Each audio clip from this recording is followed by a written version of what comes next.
Hello and welcome to Table Talk, a show where I chat with other creators in the TTRPG space about how they run their tables.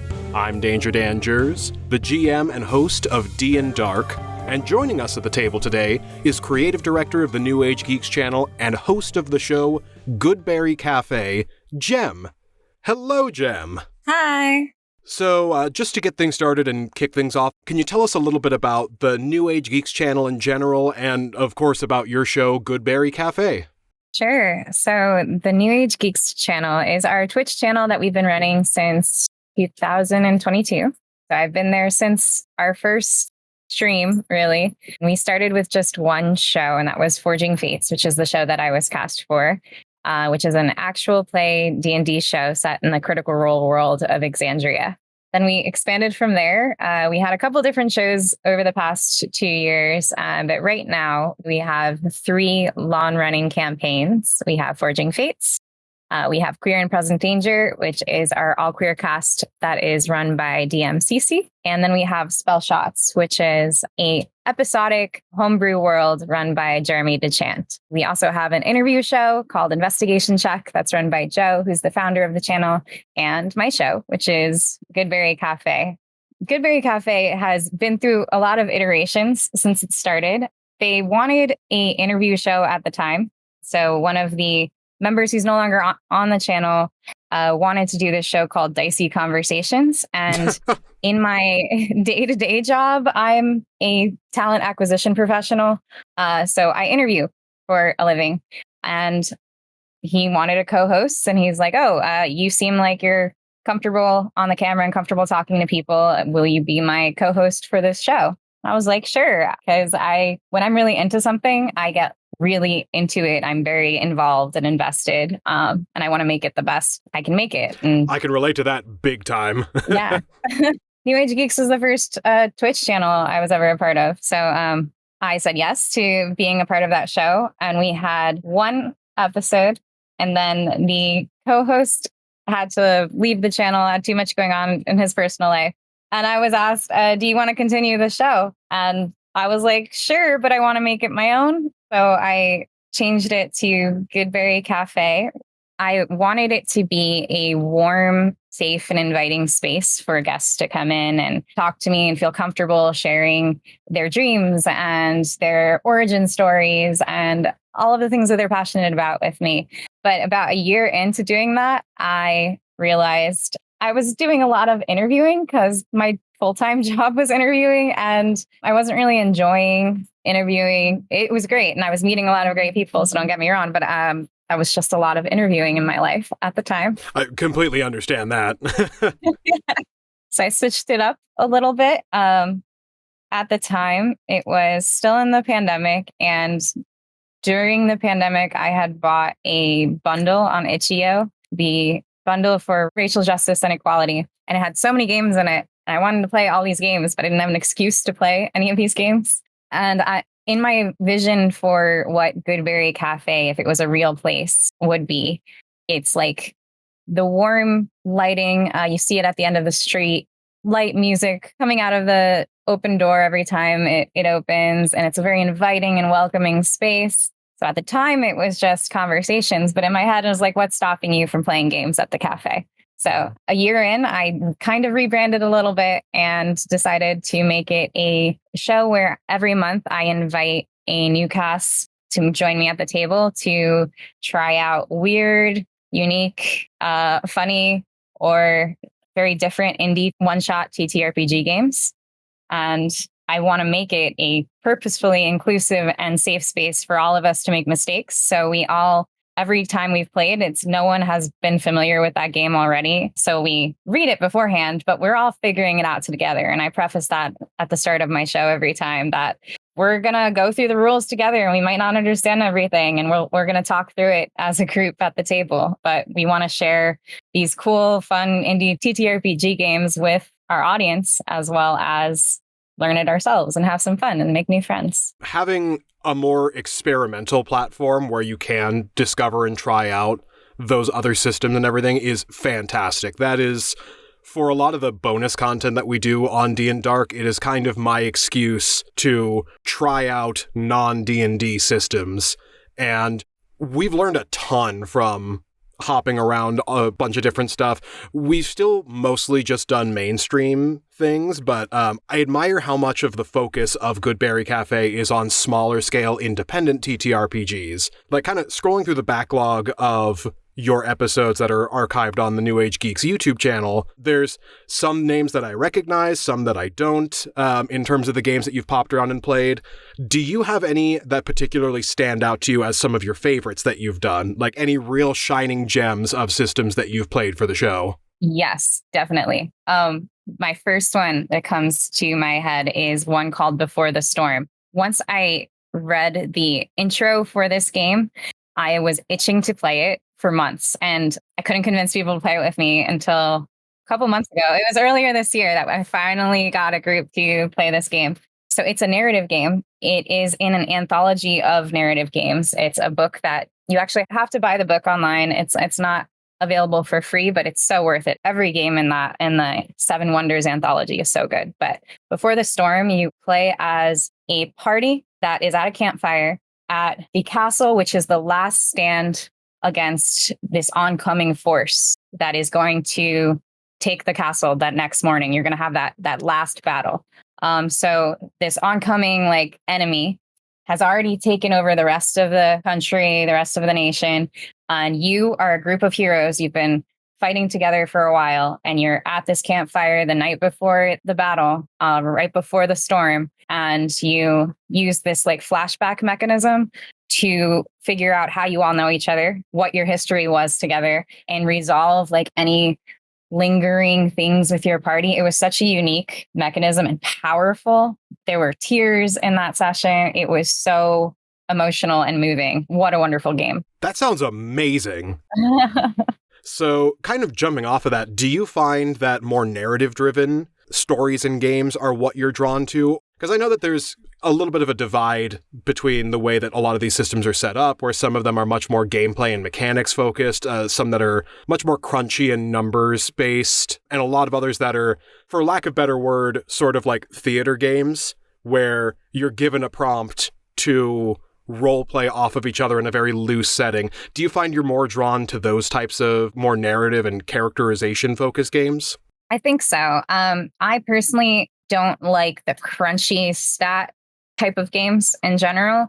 Before the Storm had mechanics, which was really cool for it. But I've played the gamut of different systems, and I found super crunchy, super complicated stats and numbers overcomplicates a one shot. It might be better for a more longer form game, but if it's meant to be done in one session, it's a little too much for me. But the theater games sometimes are also a little too loose and too free flowing for me.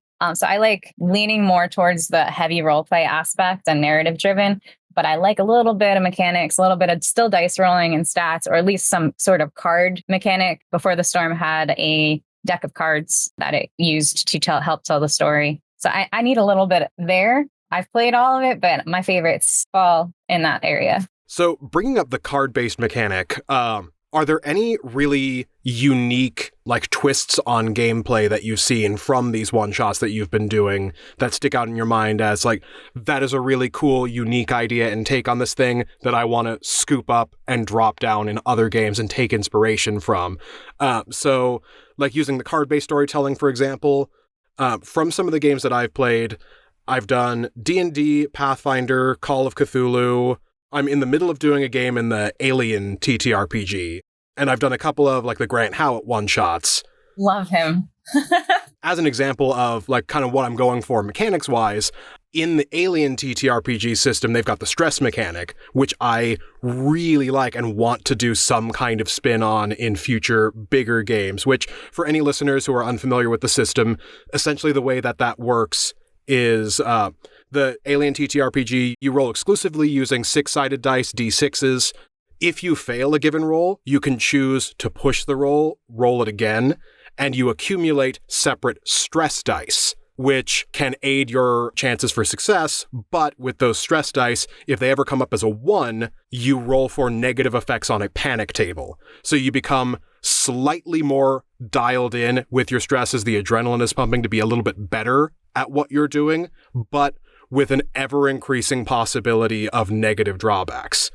So I really love mechanics like that do like a risk-reward system. Is there anything like the stress mechanic that you've come across in any of the games that you're playing that jump out at you as particularly unique and like things that you really loved and wanted to like expand upon?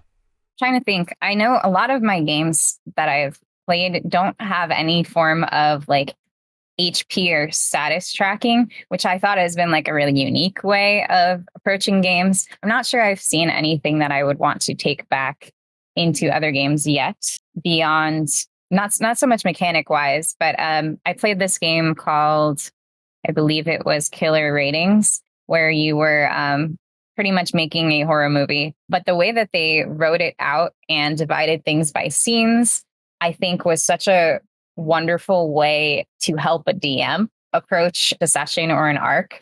And the way it just broke it down so clearly. I personally have only DM'd a couple of times, but I remember saving that game and being like, this is how I'm going to help plan a session in the future, because it had such a good breakdown of how an action would go through like an episode of a show or a horror show.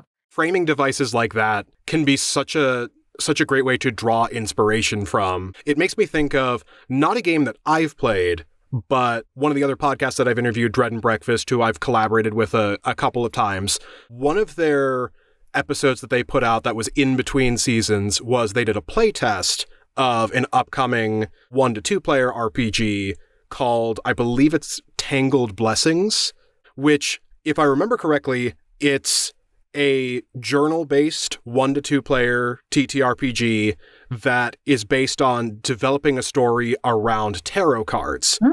Rather than rolling dice for anything, you've got basically your framing device of, I think it's if I remember correctly, I could be butchering this, but it's essentially like a magical academy, a Harry Potter type situation where you're in a school for magic, and the events of your year are tracked out by tarot card pulls. And so you set up your character, you set up your relationship with the other player, and you go through and plot out and journal out the events of your years at this magical academy based on information that you get from drawing tarot cards. Love that.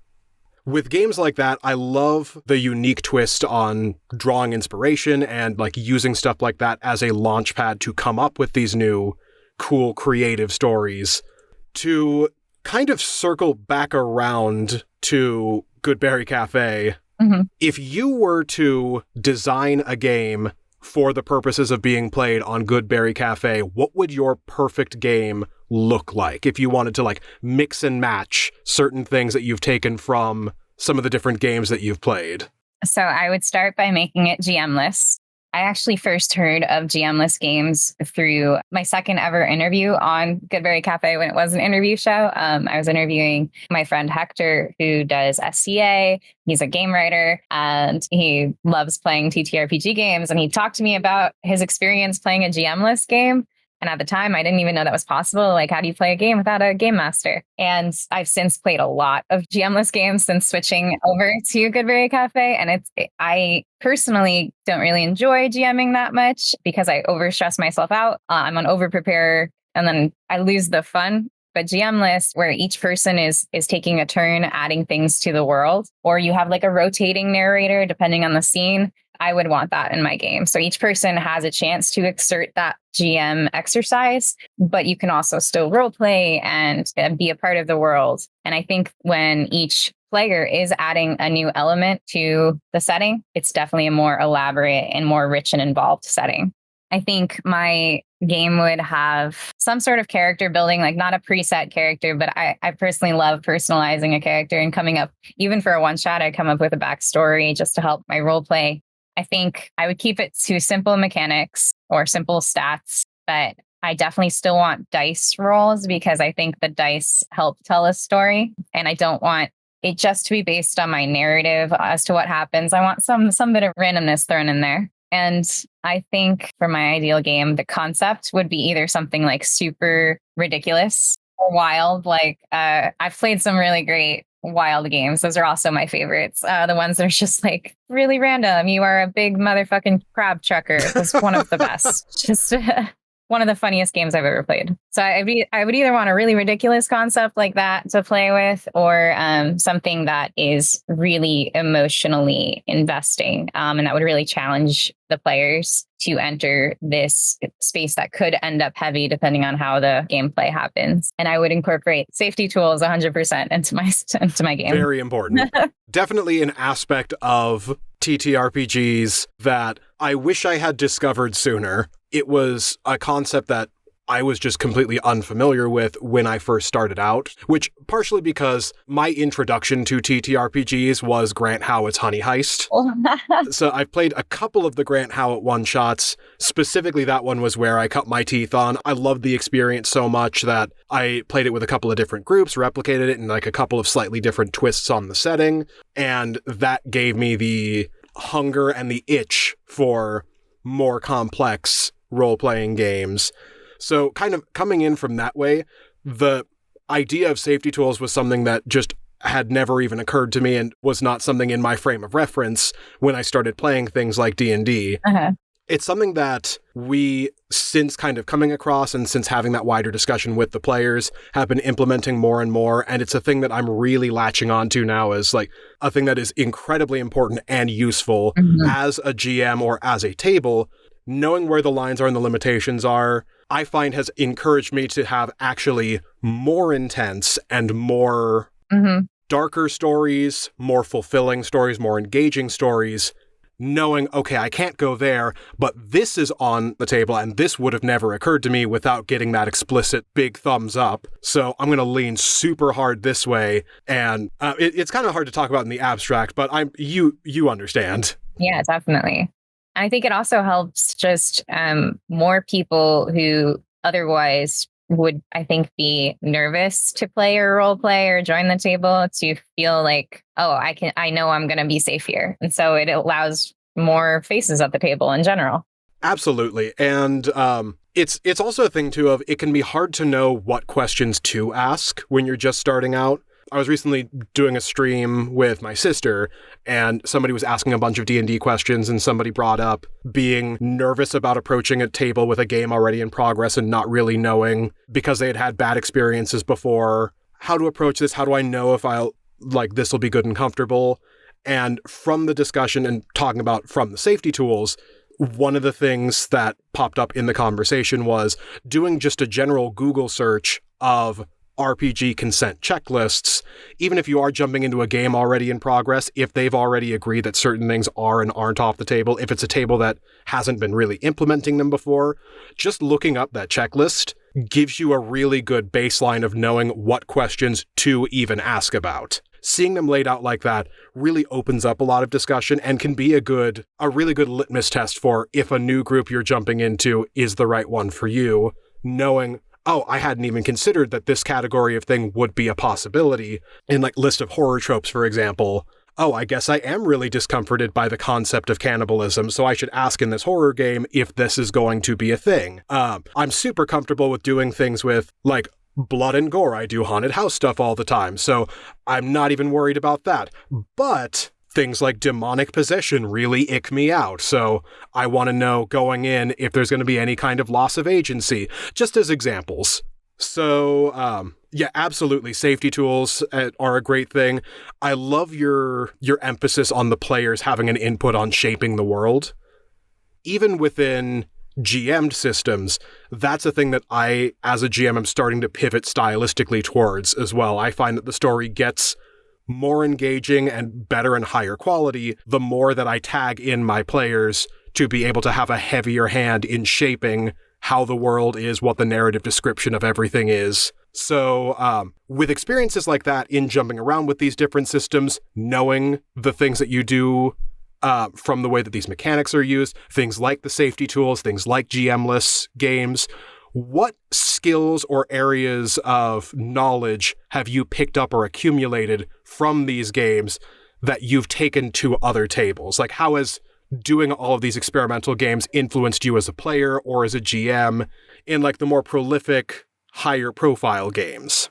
I'm going to be honest. I feel like I've learned so much more. Not that I haven't learned from the games that I played, but I think I've learned so much more from the people that I've played with on these weird games more than I learned from the games. Because I know from the games, just in general, like I've learned tricks on how to describe settings and like be a better descriptive narrator, be a better role player, and like explored some themes that I haven't yet explored in other games that I know that if that theme comes up in another game, I've now got some history with it. But in general, some of the role play that I've seen in the past year at the Goodberry Cafe table and seeing the creative things that the other players have done or how they've interpreted certain scenes or how they've dived into these characters, even a silly character, and what they've done with it is just so cool. I've learned so much from the guests that I've had at my table. With each new game, it's like I'm not only like learning a new system, but I'm also learning how to play with new people. I think I've only had a couple of repeats at the table so far, but I do try to do a different group every month. So a new set of friends every month, new people to play with, new people to learn how to play with, a new game, and then just seeing and learning from each other and how everyone adapts to the game has been so cool. Absolutely. It's crazy how much just having a different perspective on the same rule set changes everything.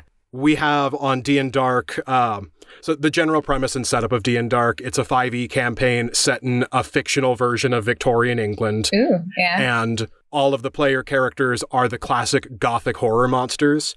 So the team is the Frankenstein monster, the Wolfman, the Mummy, the Invisible Man, and the Phantom of the Opera. And the Phantom of the Opera is our bard. And for pure roleplay purposes and utility, he has elevated above and beyond the utility of a lot of spells that people normally write off completely.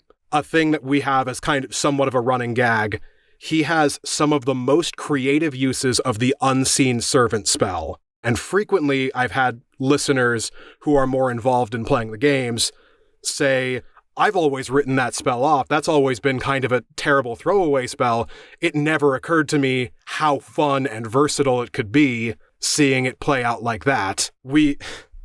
It's mostly a thing for flavor and roleplay purposes. We've got the running joke of whenever he casts Unseen Servant, he's calling in some texts that are in show blacks. So it's led to a whole bunch of fun running visual gags and has been like a pivotal piece of his character and has been an important aspect of an otherwise throwaway spell that most people don't even think twice about. There's a fair amount of other interesting applications of spells that have popped up and have been used in unique and creative ways across the different players. Just seeing how different minds work is a great way to learn, and the people that you're playing with are so often the pivotal linchpin in what you're doing and in what you can learn from these different systems. Though that being said, it's interesting to see how the different systems incentivize different behaviors and force you to think in different ways. So, in the different games that you've played and in the systems that you've liked, the ones that you haven't liked, the ones that have forced you to think in unique and interesting ways, what do you think best fosters that experimental sense of play? Is there anything that you found that separates and elevates the really good games from the more forgettable ones that helps everybody lift each other up and empowers you to think in those different ways and try those different things out? I think the best ones leave enough space for player agency. Because players will go off the rails, like always. Oh, absolutely.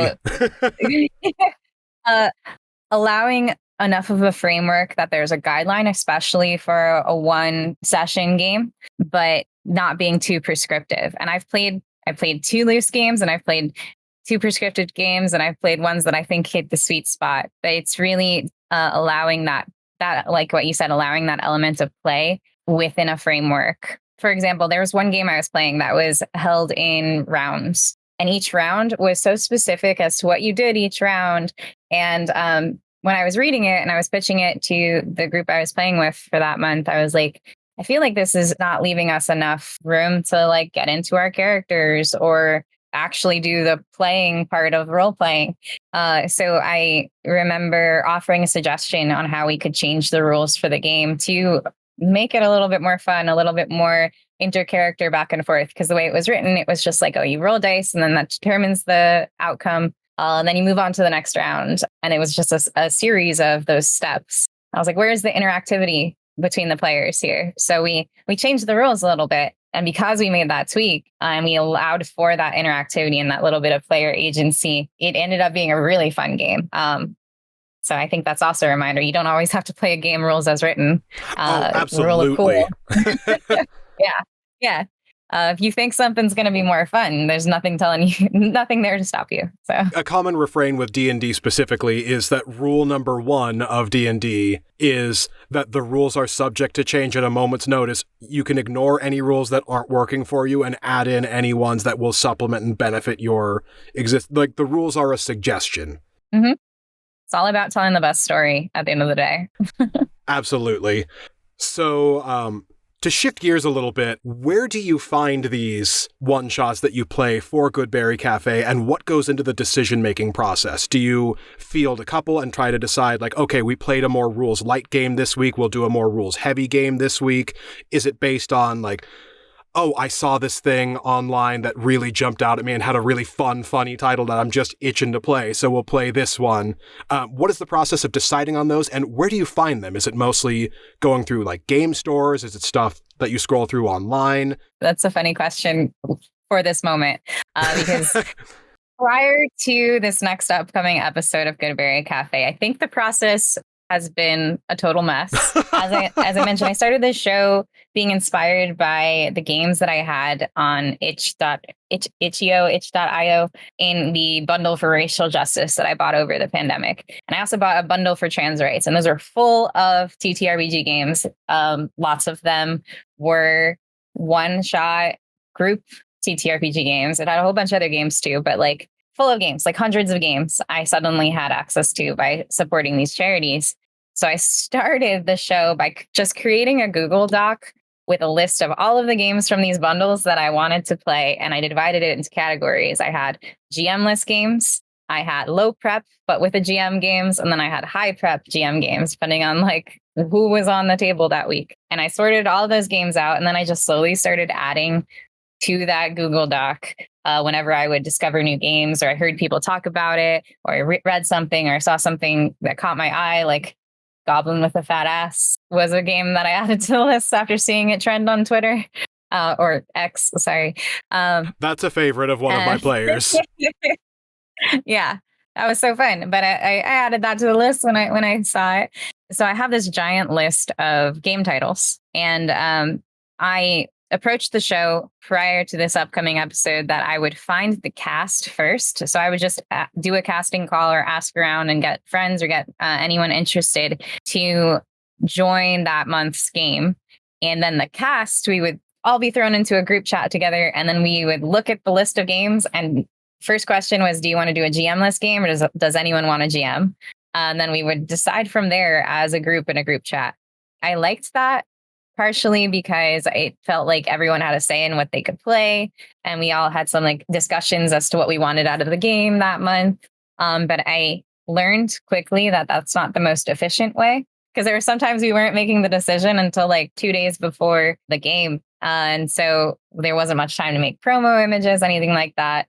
So I am switching it up for the next episode in that I am choosing the game myself ahead of time, and then I'm casting for that specific game for the month. And I know for this upcoming game, it is Bisexual Visibility Month. So I wanted to play a game that has a lot of bisexuals in it, and I'm doing an all bisexual cast. So I chose the game. I'm doing Visigoths versus Mall Goths, which is going to be absolutely ridiculous. A war in the mall, 1990s Los Angeles. That's fantastic. And I'm so excited. I've been wanting to play this game for a while.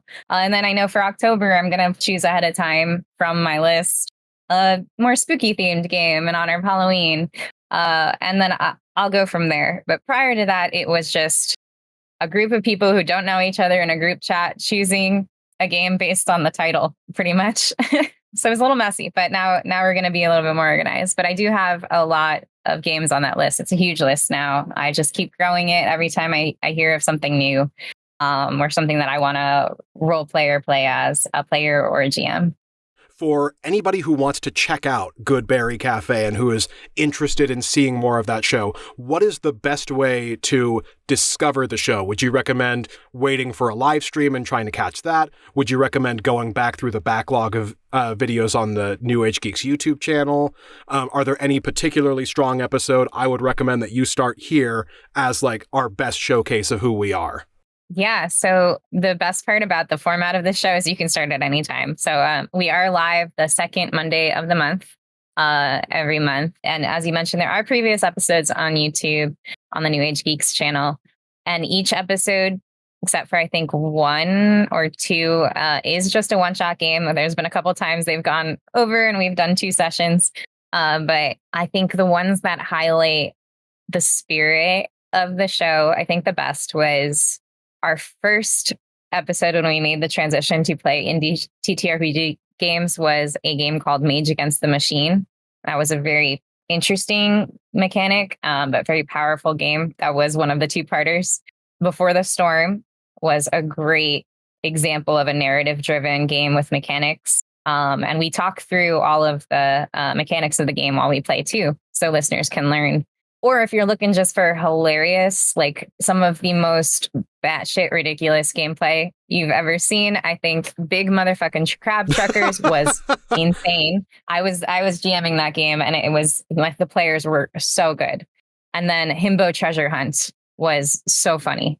Like 2, I think, of the funniest games I've ever played in. So depending on what you're feeling, those are good, all good starting points. That's fantastic. I love the titles of all of these one-shots.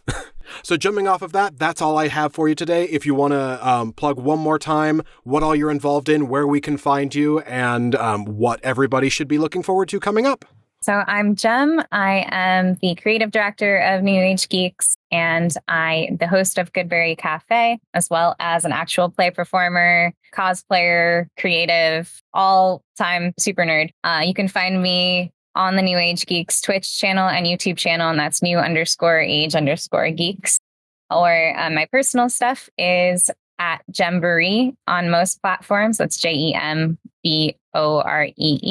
Or Instagram, where I don't have that handle, is at Gemaginative. That's the one thing where I don't have the same handle. But that's Gemaginative, JEMAGINATIV.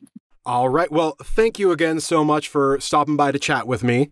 Once again, everyone, this has been Jem from the New Age Geeks and from Goodberry Cafe. I have been Danger Dan Jers from D&Dark, and this has been Table Talk.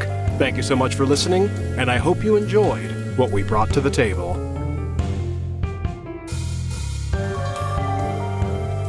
Thank you so much for listening to this episode of Table Talk, created, hosted, and edited by myself, Danger Dan Jers, with artwork by Jordan Nelson. Our guest this episode was Jem from the New Age Geeks show Goodberry Cafe. Links to her show can be found in the episode description. If you're interested in being a guest on the show, reach out to us at dndarkpodcast@gmail.com. Our theme song and outro was created by Jeremy Vellucci. Check out more of his work on Instagram at JeremyVellucci_RecOfTime. Thanks again for listening, and we'll see you next time we have a guest take a seat at the table.